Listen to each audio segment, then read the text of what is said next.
আসসালামু আলাইকুম। ইনান লার্নিং রুমে স্বাগতম। প্রিয় ষষ্ঠ শ্রেণীর শিক্ষার্থী, ইতিমধ্যে তোমাদের বার্ষিক পরীক্ষার সিলেবাস দেওয়া আছে। তোমাদের বার্ষিক পরীক্ষায় সিলেবাসে গণিত বিষয়ের পঞ্চম অধ্যায় অর্থাৎ সিলেবাসের যে প্রথম অধ্যায়টি রয়েছে সে অধ্যায়টি নিয়ে আজ আলোচনা করব। গত পর্বে তোমাদের ঐকিক নিয়ম নিয়ে আলোচনা করা হয়েছে, আজ আলোচনা করব শতকরা নিয়ে। তাহলে তোমাদের আগে জানতে হবে শতকরা কি। শতকরা মানে হচ্ছে 100। শতকরা মানে 100 শতকরাকে প্রকাশ করা হয়তে এই পার্সেন্ট দ্বারা, ঠিক আছে। এটা হচ্ছে শতকরা প্রকাশের চিহ্ন অর্থাৎ পার্সেন্টেজ। তাহলে এই পার্সেন্টেজ দ্বারা মূলত কি বোঝায়? এই পার্সেন্টেজ দ্বারা বোঝায় 100 জনে সেখানে কতজন, 100 জনে কতজন। অর্থাৎ ধরে নাও তোমাদের বিদ্যালয়ে ছেলে শিক্ষার্থী রয়েছে এবং মেয়ে শিক্ষার্থী রয়েছে, হ্যাঁ, এবং সেখানে তোমাদের বিদ্যালয়ে মোট 1500 শিক্ষার্থী রয়েছে, ছেলে এবং মেয়ে। সেখানে তোমাকে সাধারণত 100 জন ছেলের মধ্যে কতজন ছেলে রয়েছে এবং 100 জন মেয়ের মধ্যে 100 জন শিক্ষার্থীর মধ্যে কতজন মেয়ে রয়েছে সেটি প্রকাশ করার পদ্ধতি হচ্ছে শতকরা। ধরে নাও তোমাদের বিদ্যালয়ে 700 শিক্ষার্থী রয়েছে, তাহলে সেখানে ছাত্রী শিক্ষার্থীও রয়েছে এবং ছাত্র শিক্ষার্থীও রয়েছে। এই ছাত্র ছাত্রী যে শিক্ষার্থী রয়েছে সেই শিক্ষার্থীদের মধ্যে অর্থাৎ 700 জন শিক্ষার্থীদের মধ্যে 100 জনে কতজন ছেলে এবং কতজন মেয়ে সেটি প্রকাশই হচ্ছে শতকরা। আশা করি তোমরা বুঝতে পারছো শতকরা মানে কি। শতকরা হচ্ছে 100 জনের মধ্যে কতজন প্রকাশ করা হয় সেটি হচ্ছে মূলত কি শতকরা। তোমাদের এখানে যে প্রশ্ন রয়েছে সেই প্রশ্নগুলি সমাধান করে দিই, তাহলে তোমাদের আরো বুঝতে সুবিধা হবে। প্রথমে রয়েছে যে প্রথম যে প্রশ্নটি রয়েছে 200 এর 40% কত। তাহলে 200 এর 40%, 40%, ঠিক আছে। তাহলে কত 200, তাহলে 200 এর গুণন, এর মানে কি, এর মানে হচ্ছে গুণন 40%। পার্সেন্ট মানে কি 100 জনে সেখানে কত রয়েছে বা 100-র মধ্যে কত রয়েছে, ঠিক আছে। তাহলে হবে 40 ভাগ হচ্ছে 100, ঠিক আছে। 40 ভাগ হচ্ছে 100। আমরা যদি এটাকে কাটাকাটি করি, দেখো 100 দ্বারা 200 কে ভাগ করলে কত হয়, 100 দুগুণে 200, অর্থাৎ এই শূন্য এই শূন্য কাটা, এই শূন্য এই শূন্য কাটা, তাহলে কত থাকবে এখানে 2। 40 দুগুণ হচ্ছে 80, অর্থাৎ 200 এর 40% হচ্ছে 80। আশা করি তোমরা বুঝতে পারছো। দ্বিতীয় যে প্রশ্নটি রয়েছে 5% দ্বারা কি বোঝায়।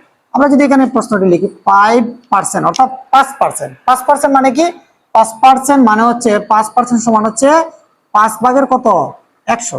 তাহলে 5 একে 5, 5 বিশে 100, তাহলে কত আসবে, এই যে 5 একে 5 আর 5 বিশে 100, তাহলে কত আসবে 1 ভাগের 20, ঠিক আছে, 1 ভাগের 20। তাহলে কত আসবে 1 ভাগ, তাহলে কত আসবে 1 ভাগ 20। তৃতীয় যে প্রশ্নটি রয়েছে একটি শ্রেণীতে 200 জন শিক্ষার্থীর মধ্যে 5% অনুপস্থিত, তাহলে শিক্ষার্থীর সংখ্যা কত। তাহলে আমরা লিখতে পারি অনুপস্থিত শিক্ষার্থীর সংখ্যা, অনুপস্থিত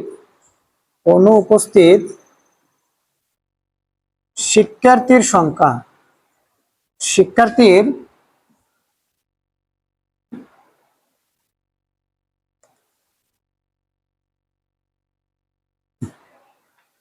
অনুপস্থিত শিক্ষার্থীর সংখ্যা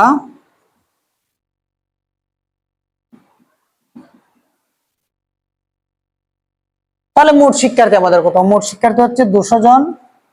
তাহলে 200 জনের মধ্যে কতজন অনুপস্থিত 5%, 5% মানে কি 200 এর 5%, তাহলে 200 ইন্টু এর মানে কি, এর মানে হচ্ছে গুণন, তাহলে 5%, 5 অর্থাৎ 100 ভাগের 5।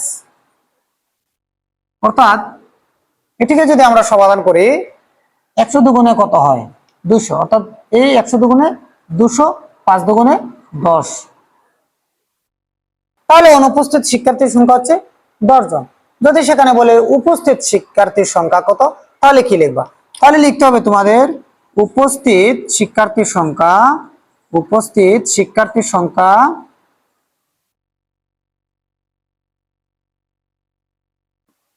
তাহলে মোট কতজন আছে 200 জন, বিয়োগ আজকে আসে নাই কতজন 10 জন, তাহলে কতজন আসবে? 190 জন। অর্থাৎ উপস্থিত শিক্ষার্থীর সংখ্যা হচ্ছে 190 জন। আমরা পরে যে প্রশ্নটি রয়েছে সেই সমাধান করব এখন।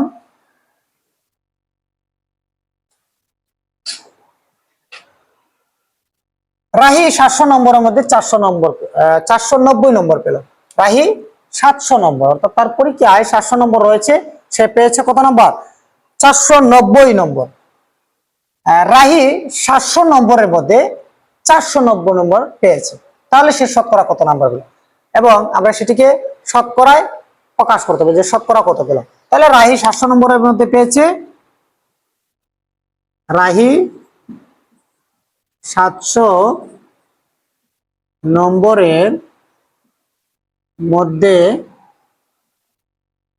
পেল কত? 490 নম্বর। অর্থাৎ ঠিক আছে, রাহি 700 নম্বরের মধ্যে পেল কত? 490। তাহলে আমরা এখন কি লিখবো?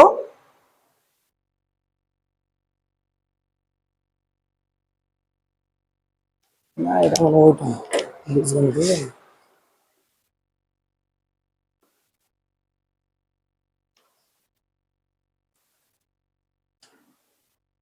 তাহলে রাহি 700 নম্বরের মধ্যে পেল কত নম্বর? 490।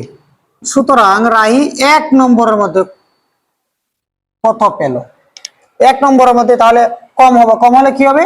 ভাগ হবে, অর্থাৎ 490 ভাগ হচ্ছে 700, এত নম্বর।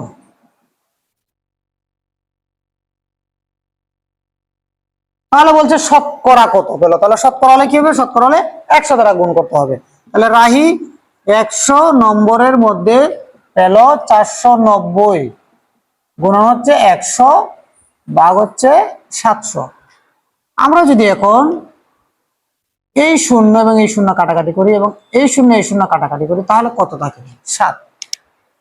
7 দ্বারা যখন আমরা 4কে ভাগ করবো, সেটা কিন্তু 4কে ভাগ যায় না, তাহলে 7 সাথে পরবর্তী যে দুটি সংখ্যা রয়েছে 49, সেটির মধ্যে কিন্তু 7 দ্বারা ভাগ করা যায়। তাহলে 7 সাথে হচ্ছে 49, আর কি রয়েছে?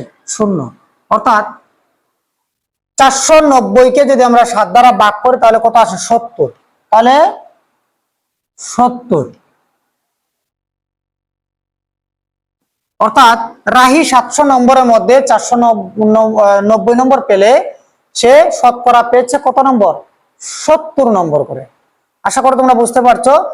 তারপর যেটি রয়েছে 300 কেজির 5% কত? 300 কেজির 5%। আমরা এখন করব 300 কেজির 5% কত। তাহলে আমরা এটা লিখি 300 কেজি। তাহলে 300 কেজি, 300 কেজি এর কত? 5%, মানে 300 কেজি এর কত? 300 কেজি এর 5%। তাহলে আমরা কি লিখবো এখন? 300 গুণন হচ্ছে 5%। 5% মানে কি? 5 ভাগ হচ্ছে 100। পার্সেন্ট মানে কি? শতকরা। শতকরা হলে 100 দ্বারা ভাগ করতে হয়। আমরা যদি এটাকে এটা দ্বারা কাটাকাটি করি, তাহলে 3 100 হয় 300, 3 100 300, আর কি থাকে? 3 এবং 5, 3 5 হচ্ছে 15। অর্থাৎ 300 কেজির 5% হচ্ছে 15। 300 কেজির 5% হচ্ছে 15। তোমাদের শতকরা নিয়ে এই সংক্ষিপ্ত প্রশ্নগুলো আলোচনা করেছি। আগামী পর্বে তোমাদের শতকরা নিয়ে যে সকল রচনামূলক প্রশ্নের জন্য আসা উপযোগী, হ্যাঁ, সেই প্রশ্নগুলো নিয়ে তোমাদের আলোচনা করা হবে। তাই তোমরা ইনার লার্নিং হোম চ্যানেলটি সাবস্ক্রাইব করে রাখবে এবং তোমাদের প্রত্যেকটি চ্যাপ্টার সমাধান করে দেওয়া হবে এবং প্রত্যেকটি বিষয়ের তোমাদের সাজেশন দেওয়া হবে বার্ষিক পরীক্ষার। ধন্যবাদ সবাইকে।